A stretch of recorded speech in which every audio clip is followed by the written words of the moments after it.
30 to 60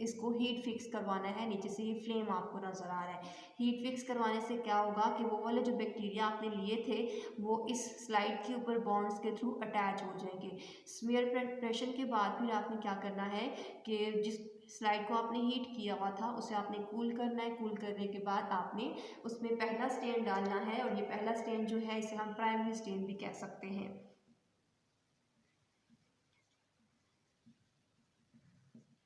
and primary stain का name क्या है? Crystal violet. और ये कितने टाइम के लिए डाला? 30 सेकेंड से 1 मिनट तक। 1 मिनट जब कंप्लीट हो जाएगा तो आपने इस क्रिस्टल वॉयलेट को वॉश करवा देना है। जब आप इसको पोर करवाते हैं तो आपको पर्पल कलर का यहाँ पे स्टेन नज़र आता है, तो जितना भी एक्सेस स्टेन होगा वो आपने ड्रॉप बाय ड्रॉप वाटर से वॉश करा देना है, ठीक है। लेकिन बहुत ज़्यादा वॉश नहीं करना, अदरवाइज़ आपके जो बैक्टीरियाज हैं वो भी वाटर के साथ फ्लो हो जाएंगे। ओके, सो वॉश करने के बाद आपने फिर ग्राम आयोडीन डाला उसी स्मेयर के ऊपर जहाँ पे पहले आपने प्राइमरी स्टेन क्रिस्टल वॉयलेट को डाला था, और ग्राम आयोडीन को 1 मिनट तक वेट करना है। और उसके बाद अगेन आपने रिंस करवा देना है डिस्टिल्ड वाटर से। एंड रिंस करवाने के बाद फिर आप इसको वॉश करवाएंगे 95% एथेनॉल से। ओके, सो जब आप वॉशिंग करवा लेंगे तो वॉशिंग करवाने के बाद आपने जो एक्सेस एथेनॉल होगा उसे again drop by drop water से रिंस करवाना है।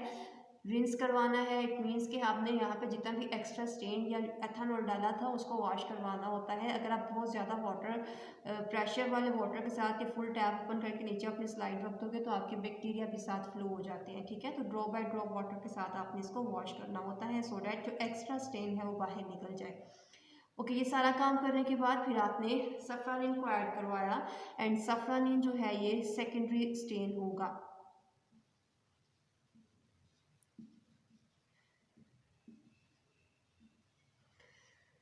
सफ्रानिन को डालने के बाद 30 to 60 सेकेंड्स तक वेट करना है, और इसको भी रिंस करवा देना है वाटर के साथ। और फिर आपने माइक्रोस्कोप के नीचे रिजल्ट को देखना है। जब आप माइक्रोस्कोप के नीचे रिजल्ट को देखते हैं तो रिजल्ट आपके पास 2 टाइप्स के आते हैं।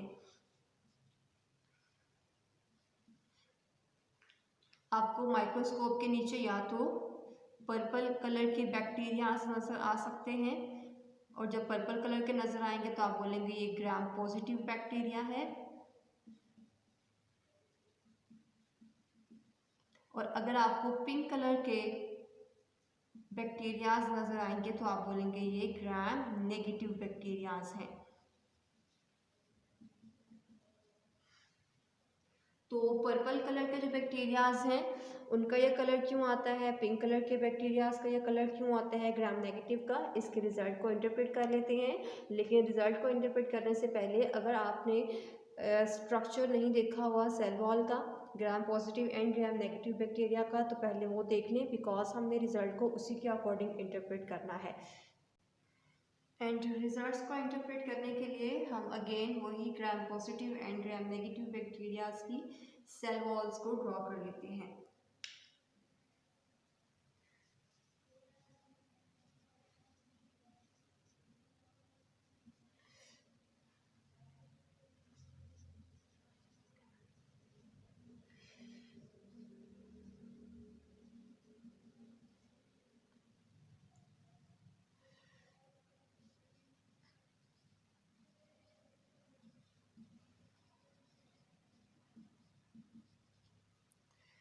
Gram positive bacteria and gram negative bacteria की सेल वॉल्स हम पहले ड्रॉ कर चुके हैं। आपको पता है कि ये सेल मेम्ब्रेन दोनों की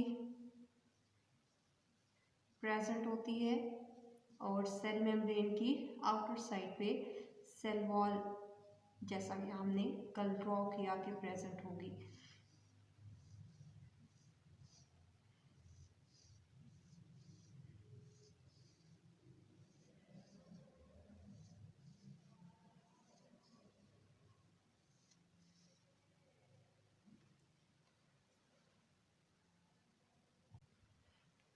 इसी तरह से ग्राम नेगेटिव बैक्टीरिया की सेल मेम्ब्रेन को भी हम ड्रॉ कर लेते हैं।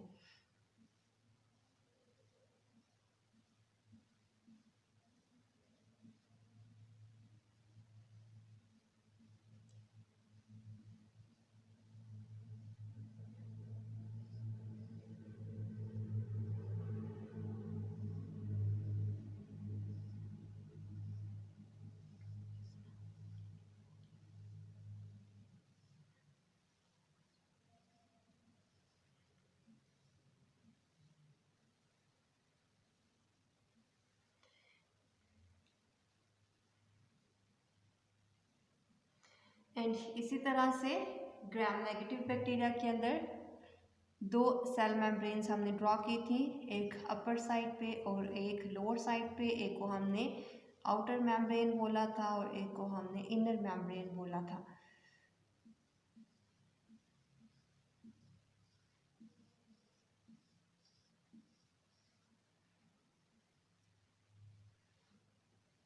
ठीक है, इसी तरह से आपने ये दोनों मेम्ब्रेन्स को ड्रॉ कर लिया।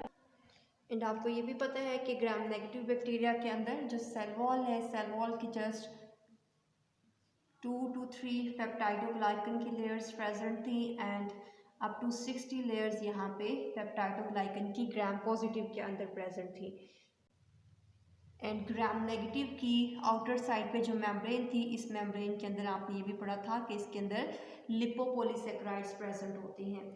तो जब हम फर्स्ट वाला जो हमारा प्राइमरी स्टेन होता है, जिसे हमने क्रिस्टल वायलेट बोला था, जब हम उसको पोर करवाते हैं तो ये पेप्टाइडोग्लाइकन की लेयर्स के दरमियान इस तरह से आके एंड ट्रैप हो जाता है। ग्राम पॉजिटिव की लेयर्स बिकॉज ज़्यादा है तो उसमें वो ज़्यादा दूर तक पेनिट्रेट करता है। वाइल ग्राम नेगेटिव में जब आप क्रिस्टल वायलेट को पोर करवाते हो तो यहाँ पे कुछ लेयर्स में ये क्रिस्टल वायलेट जो है ये आ जाता है। जब हमने इसे वॉश करवाया था अल्कोहल से, तो अल्कोहल से वॉश करवाने से पहले हमने इसमें आयोडीन को भी ऐड करवाया था। और वो आयोडीन क्या करती है कि वो आयोडीन एंड क्रिस्टल वायलेट के ये जो स्टेन है ये एक दूसरे से एडहेयर हो जाते हैं, बिकॉज आयोडीन के ऊपर पॉजिटिव चार्ज होता है और क्रिस्टल वायलेट के ऊपर नेगेटिव चार्ज होता है। फॉर एग्जांपल मैं यहाँ पे ये ब्लू कलर के जो ड्रॉ कर रही हूँ ये आयोडीन के मॉलिक्यूल हैं। ठीक है, तो जितने भी क्रिस्टल वायलेट के स्टेन्स जो पहले आपने मॉलिक्यूल्स ऐड करवाए थे उनके साथ जाके आयोडीन इस तरह से एडहेयर हो जाती है और एक बड़े साइज का मॉलिक्यूल बना देती है, बिकॉज आयोडीन के ऊपर पॉजिटिव चार्ज होता है एंड जो हमारा पहले वाला स्टेन था, प्राइमरी स्टेन जिसे हमने क्रिस्टल वायलेट बोला था, इसके ऊपर नेगेटिव चार्ज होता है। तो पॉजिटिव एंड नेगेटिव चार्जेस एक दूसरे को अट्रैक्ट करेंगे और एक बड़े साइज़ का मॉलिक्यूल बना देते हैं और ये जो बड़े साइज़ का मॉलिक्यूल है ये इन लेयर्स के दरमियान में एंट्रैप हो जाता है।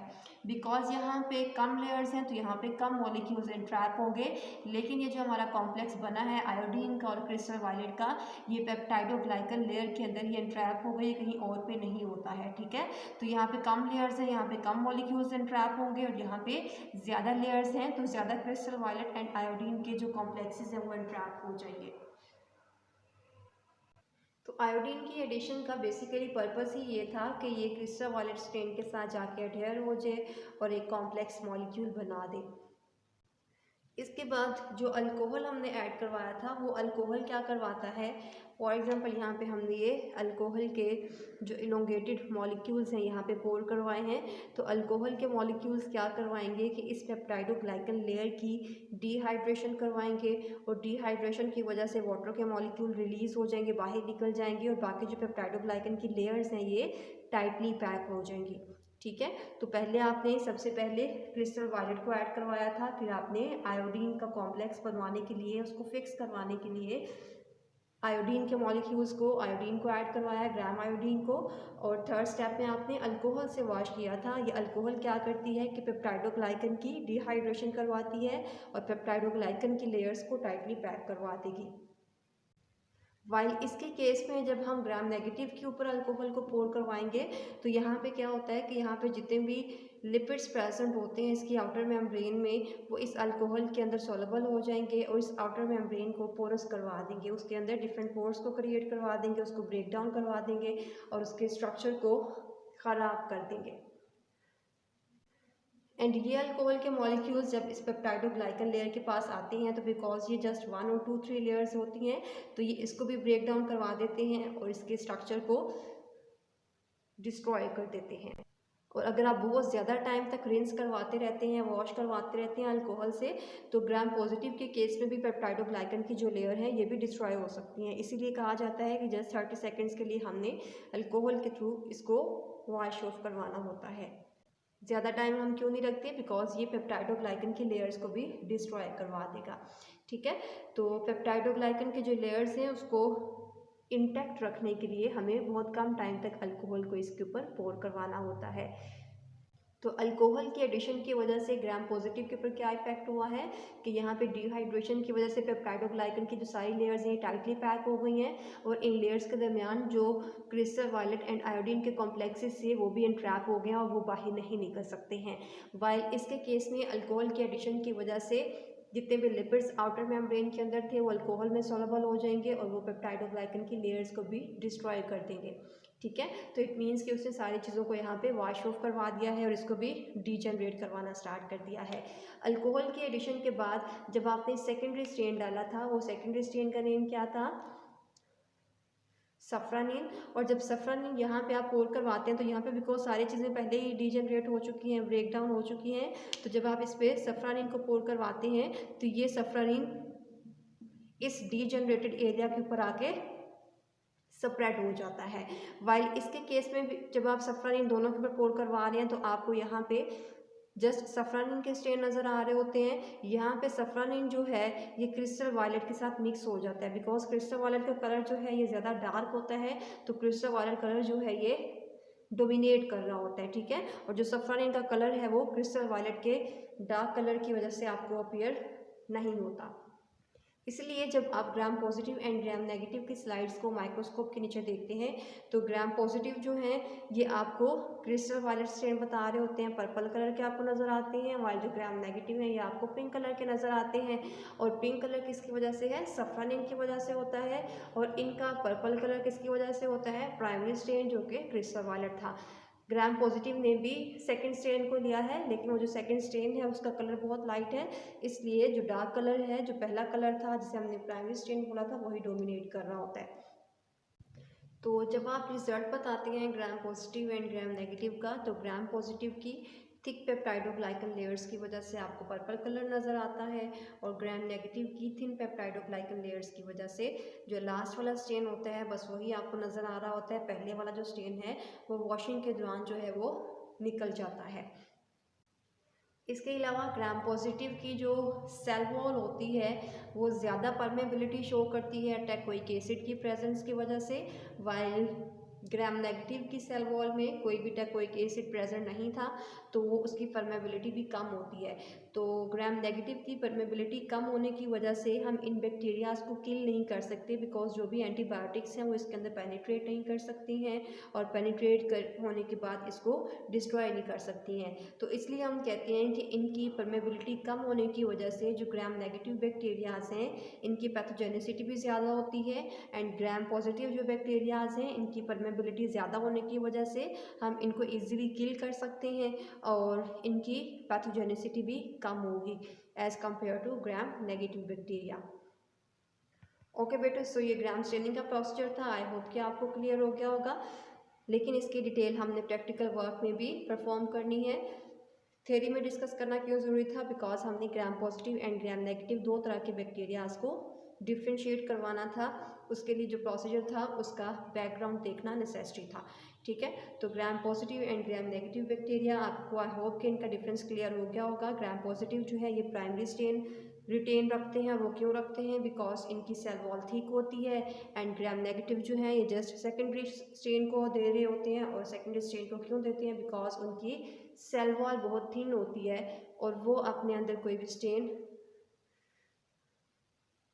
डीपली पेनिट्रेट नहीं करवा सकते। तो ग्राम स्टेनिंग की जितनी चीज़ें अभी हमने देखी हैं, अगर आपको इसमें कोई भी क्वेश्चन है तो आप इस वीडियो के नीचे कमेंट करके पूछ लीजिएगा। ओके जी, अल्लाह हाफिज़।